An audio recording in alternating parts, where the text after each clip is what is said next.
Hey guys, welcome to week 9 of creative writing, and this week we're going to talk about words you don't use in your writing that will make your writing better. So to begin with, let me give you your assignment for this week. This week you're going to write me, you can choose between one of two story prompts. The first one is, since this was spring break, you can choose an event that happened during spring break. It can be anything, and write a story about that, embellish on it. It cannot be true, just use something as your jumping off point and then tell a not true story. Or you can tell a true story if you have a really interesting true story you want to tell about something that happened during spring break, if you went on like an epic trip or something like that.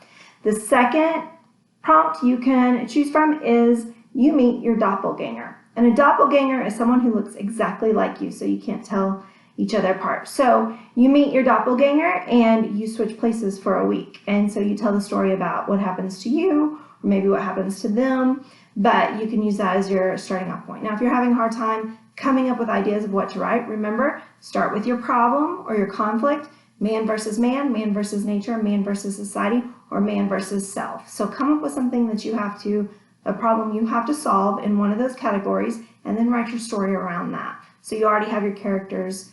It's either your family, or you and your doppelganger. So you're a part of this story this time. All right, so let's get started on words to avoid when you're writing. One of the things you want to do is avoid a lot of descriptive words, like adjectives and adverbs. So Stephen King says the road to terrible writing is paved with adjectives and adverbs. And what he's saying is, better writing will show what's going on rather than tell you. So instead of saying the sun is shining today, I'm going to show you that the sun is shining by saying the sunshine reflected off the windshield, and then you know it's shining bright. So show me, don't tell me. Don't use lots of adjectives and adverbs to tell me. Show me what's happening. Use action, something in your story, okay? So the first thing you're going to do is try to avoid an overuse of adjectives and adverbs. Show, don't tell. The second thing you want to avoid is being verbs. Being verbs are am, is, are, was, were, be, being, been. They're boring verbs.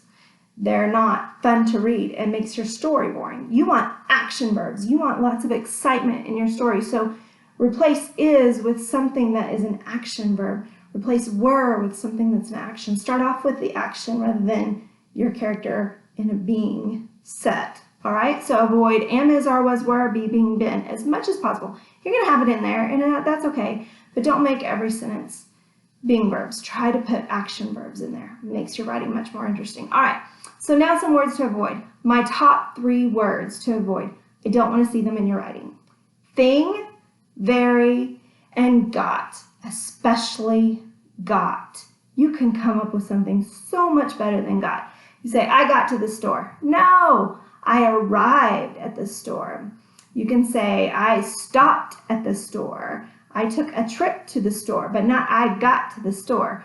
Don't say, I got toys for Christmas. I was gifted toys for Christmas. Something, action. Get rid of got. Get rid of thing. Get rid of very. Along with very, really. Don't use really. It's boring. It's overused. Just. I just went to the store. Don't say I just did this. Just leave it out, okay? Leave just out. That is overused a lot. Totally, completely, absolutely. Try to come up with something different. Don't say it a lot. Try to avoid the word it. There was, again, that's a being verb. So leave the being verbs out. Try to come up with an action verb. And you guys, don't forget, show, don't tell. Show me, don't tell me about it, show me.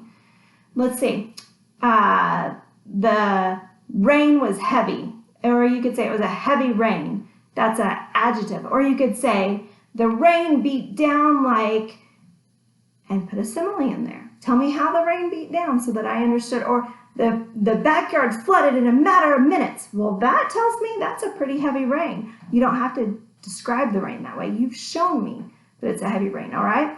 Show, don't tell. Avoid being verbs, and avoid thing, got, and very. Don't use them. I'll mark them. All right, this week I'll give you a list of those words in your assignment, so I can't wait to read your stories. I hope y'all had a great spring break. Have a great week.